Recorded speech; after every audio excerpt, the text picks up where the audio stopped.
नमस्कार, good morning. My self मांगला Gandhi, English subject teacher. आप सभी का मेरे YouTube channel struggle easy life में हार्दिक स्वागत है।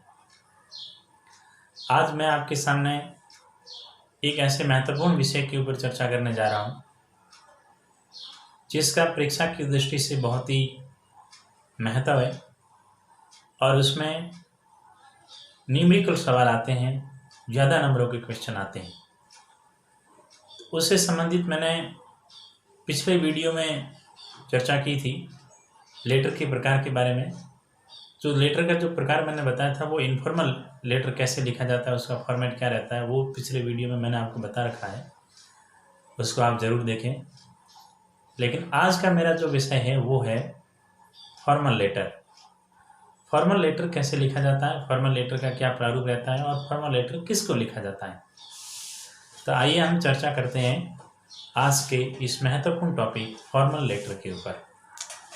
देखिए, फॉर्मल जो लेटर होता है, फॉर्मल लेटर का हिंदी अर्थ होता है औपचारिक पत्र। औपचारिक पत्र किसे लिखते हैं ये भी ध्यान रखना जरूरी है।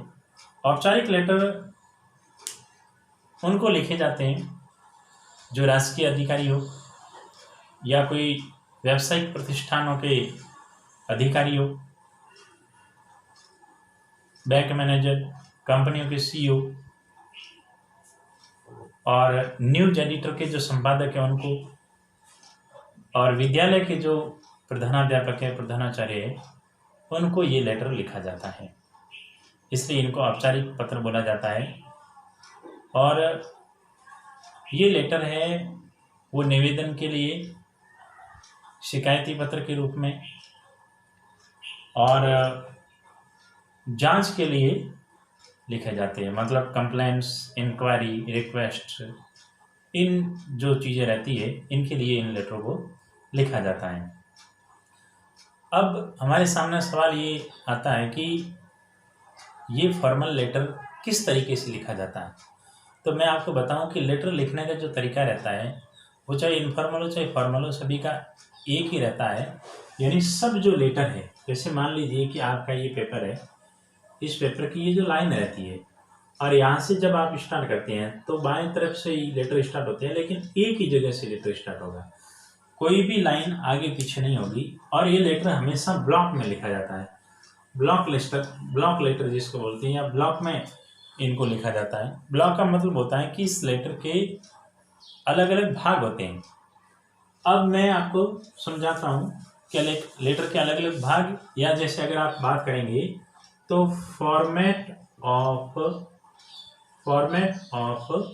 फॉर्मल लेटर,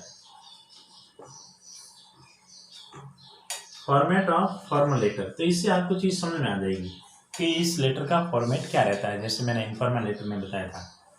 तो जैसे ही फॉर्मेट की बात करेंगे तो इस लेटर के अलग अलग भाग आएंगे। सबसे पहला जो भाग है वो क्या रहता है, नंबर फर्स्ट पे भाग है, ये रहता है सेंडर्स एड्रेस।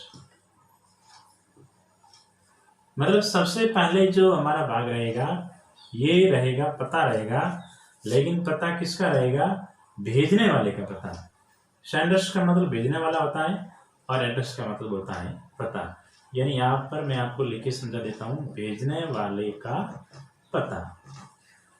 लेटर में जो भी नाम दे रखा होता है, कौन भेजने वाला होता है, कौन लिखने वाला होता है, तो उसका जो एड्रेस होता है, जैसे वो शहर का माने, गांव का माने, स्कूल का माने, हॉस्टल का माने, कहीं का भी माने, उसका खुद का एड्रेस जो पत्र भेजता है उसका लिखा जाता है। उसके बाद में थोड़ी दूरी छोड़ करके एक दूसरा पार्ट रहता है। दूसरा पार्ट रहता है डेट। डेट का मतलब होता है दिनांक। अब ये दिनांक है वो कौन सी लिखी जाएगी, आप जब भी इस लेटर को लिखेंगे उस दिन की वो डेट लिखी जाएगी। आप परीक्षा हॉल में लेटर लिख रहे हैं, जिस दिन आपकी परीक्षा उस दिन डेट लिखी जाएगी, या फिर और कभी आपकी लाइफ में जरूरत पड़े तो जिस दिन आप लेटर लिखेंगे उस दिन की वो डेट लिखी जाएगी। तीसरा, थोड़ी और दूरी छोड़ करके और इसका भाग रहता है, वो रहता है रिसीवर एड्रेस।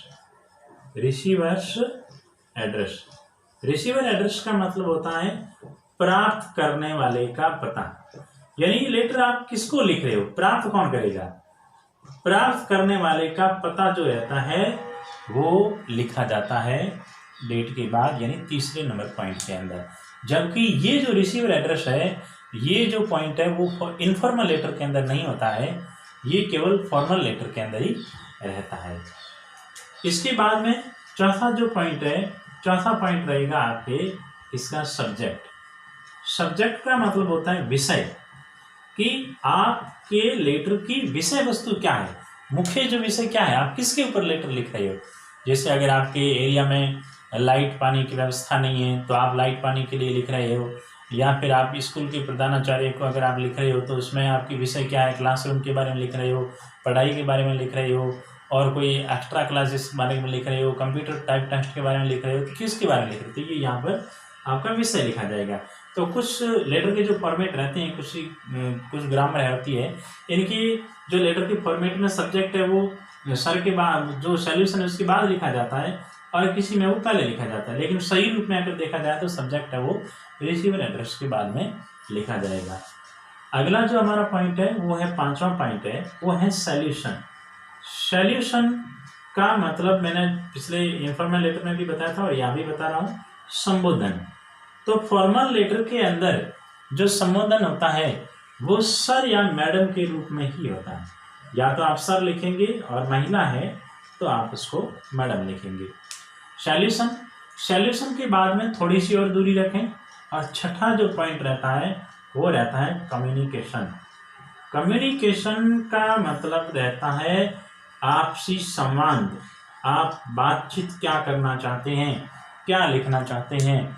ये छोटे छोटे पैराग्राफ के अंदर सरल सरल भाषा के अंदर आप उस टॉपिक के बारे में, जो आपकी विषय वस्तु है, सब्जेक्ट है, उसके बारे में बना करके लिख सकते हैं। इसके लिए आपको अलग अलग प्रकार के जो लेटर होते हैं ग्रामर में जा करके पढ़ने पड़ेंगे और उनकी पूरी विषय वस्तु ध्यान रखनी पड़ेगी, तभी आप वो लिख सकते हैं। अगर मैं यहाँ लिखने की कोशिश करूँ तो इतनी जगह है नहीं, तो इसलिए आपको मैं ये राय देता हूँ, सलाह देता हूँ कि आप अपने फॉर्मल लेटर के अंदर जैसे जाएंगे तो वहाँ पर जो अलग अलग प्रकार के लेटर है तो वो किस टॉपिक के ऊपर है, तो उसमें अंदर विषय वस्तु क्या रहती है, किस तरीके से लिखी जाती है, वो आप जाकर के पढ़ें और याद करें।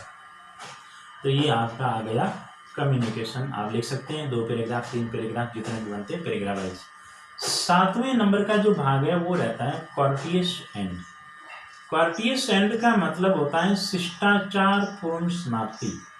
शिष्टाचार पूर्ण समाप्ति। तो इनफॉर्मल लेटर में हमने देखा कि शिष्टाचार पूर्ण समाप्ति अलग अलग तरीके से लिखी जाती थी, बड़े हैं, छोटे हैं, दोस्त हैं, परिचित हैं, उनके लिए।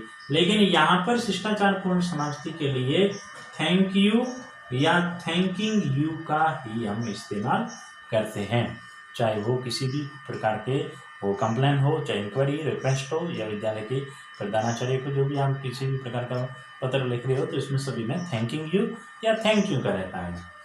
अगला जो हमारा पार्ट रहता है वो रहता है 8वां पार्ट के अंदर है सबस्क्रिप्शन। सबस्क्रिप्शन का मतलब होता है प्रयोक्ति। आप प्रयोक्ति के रूप में क्या लिखते हैं, जैसे मैंने इनफॉर्मल लेटर में भी बताया था, उसको आप सही तरीके से देख लें ताकि उसका और फॉर्मल लेटर का आपको डिफरेंस मालूम पड़ जाएगा। तो यहाँ मैं प्रयोक्ति के रूप में बताना चाहूँगा, अगर आप कोई लेटर न्यूज एडिटर को लिख रहे हैं तो न्यूज एडिटर को लिख रहे हैं तो आपको लिखना पड़ेगा योर्स ट्रूली, और ये यहाँ मैं लिख रहा हूँ न्यूज एडिटर। अगर आपको ये लिखा हुआ पूरा साफ नहीं दिखाई दे रहा है तो आप बोल रहे हैं, जो मेरी वॉइस है उससे पता चला सकते हैं कि न्यूज एडिटर होता है, क्योंकि आप उनके लिए अनजान होते हैं, इसलिए आपको यहाँ पे लिखना पड़ेगा न्यूज एडिटर के लिए योर ट्रूली। और अगर आप किसी व्यावसायिक प्रतिष्ठान है, राजकीय अधिकारियों को अगर आप लिख रहे हैं तो आपको लिखना है योर्स फेथफुली। योर्स फेथफुली लिखेंगे तो ये राजकीय अधिकारी हो गए, और कोई व्यावसायिक प्रतिष्ठान कमर्शियल जो हो गए अधिकारी, उनके लिए आप इसका इस्तेमाल कर सकते हैं। अगर आप वो लेटर लिख रहे हैं किसी विद्यालय के प्रधानाचार्य या प्रधानाध्यापक को तो आपको लिखना पड़ेगा योर्स ओबीडियंटली। ये पूरा ध्यान रखें, योर्स ओबीडियंटली किसके लिए आएगा कि अगर आप विद्यालय के प्रधानाचार्य या प्रधानाध्यापक को आप लेटर लिख रहे हैं तो आपके लेटर का जो एंडिंग है सब्सक्रिप्शन है तो वहाँ पे आप योर्स ओबीडियंटली लिख सकते हैं। तो ये आपका 8वां पार्ट हो गया। और 9वें पार्ट के अंदर इसके अंदर रहता है सिग्नेचर। सिग्नेचर सिग्नेचर का मतलब हस्ताक्षर होता है। और मैं आपको ये बता दूं, हस्ताक्षर का मतलब यहाँ पर नाम से ले रखा है।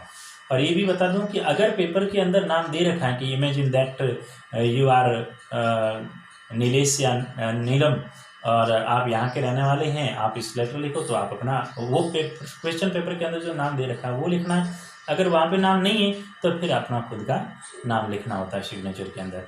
यहाँ अगर आपको कोई कमर्शियल या बायोडाटा के रूप में अगर ऐसा बोले तो नाम के नीचे पोस्ट है, आप कौन से डिपार्टमेंट के अंदर है वो भी आप लिख सकते हो इसके अंदर। तो ये जो ऑल आर जो फॉर्मेट है, ऑल आर जो ये फॉर्मेट के अंदर जो पॉइंट बनते हैं इस फॉर्मल लेटर के अंदर, ये सारे पॉइंट किस जगह कहाँ लिखे जाते हैं ये आपको पूर्ण रूप से याद करना बहुत ही जरूरी है। तो मेरी आप सभी विद्यार्थियों से आशा है और कि आप इस format of informal letter, how to write format of formal letter, how to write formal letter और इसके सैंपल और इसके जो पॉइंट दे रखे हैं उनको सबसे पहले ग्रामर में जाकर के विस्तृत अध्ययन करें और गहराई से अध्ययन करें। उसके बाद में ये जो मैंने पॉइंट बताए हैं इनका पूरा स्टडी करें, अध्ययन करें और उसके बाद में जाकर के लेटर जो अलग अलग लिखे जाते हैं उनको पढ़ें, याद करें, उनकी विषय वस्तु समझें, उनके अंदर शब्दों को समझें और फिर आप अपने हिसाब से छोटे छोटे सरल सरल वाक्य बनाएं। तो मेरी पूरी गारंटी है और मेरा पूरा विश्वास है कि आप फॉर्मल लेटर कैसे लिखा जाता है इसके अंदर 100% कामयाब हो सकते हैं। तो आज के वीडियो में इतना सा ही मैं बताना चाहूँगा इस फॉर्मल लेटर के बारे में। जो मैंने आपको बात बताई है वो अगर आपको अच्छी लगी है तो इस वीडियो को लाइक करें, सब्सक्राइब करें, बेल आइकन को प्रेस करें ताकि अगला मैं किसी और टॉपिक के ऊपर वीडियो लेके आऊँ तो वो सीधा आप तक पहुँचेगा। आप उसके माध्यम से और भी नॉलेज को प्राप्त कर सकते हो और अपने दोस्तों में शेयर भी कर सकते हो। थैंक यू वेरी मच इस वीडियो को देखने के लिए। आप सभी का बहुत बहुत धन्यवाद। Thank you very much.